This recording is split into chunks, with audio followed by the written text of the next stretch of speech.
Sabi ni Lola, wag daw magwalis sa gabi. Baka raw mawala ang pera mo. Pero, teka, paano kung may sumabog na chichirya sa sahig? Papabayaan na lang?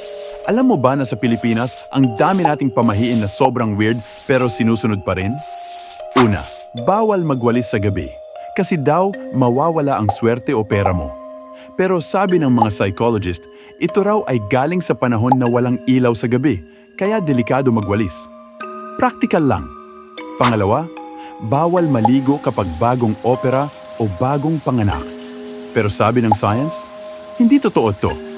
Pwede kang maligo basta malinis ang tubig at hindi nakakasakit ang sugat mo. Pangatlo, pag umuulan habang maaraw, may kinakasal daw na tikbalang? E paano kung umuulan talaga dahil may low pressure area at maaraw lang sa kabilang barangay? Salamat sa microclimate, hindi sa tikbalang. Pero real talk, ilang beses mo nang tinesting yung walis sa gabi at hanggang ngayon, wala ka pa ring pera, no? Baka naman hindi sa walis yan. Baka kaka-shopping mo yan. Ikaw, anong pamahiin ang sinusunod mo pa rin hanggang ngayon? Comment mo nga kung alin ang pinaka-nakakatakot o pinaka-nakakatawa para sa'yo. Like, share, at follow mo na to para sa mas marami pang kaalaman. Dito lang sa Kaalaman Express. Scroll mo, alam mo.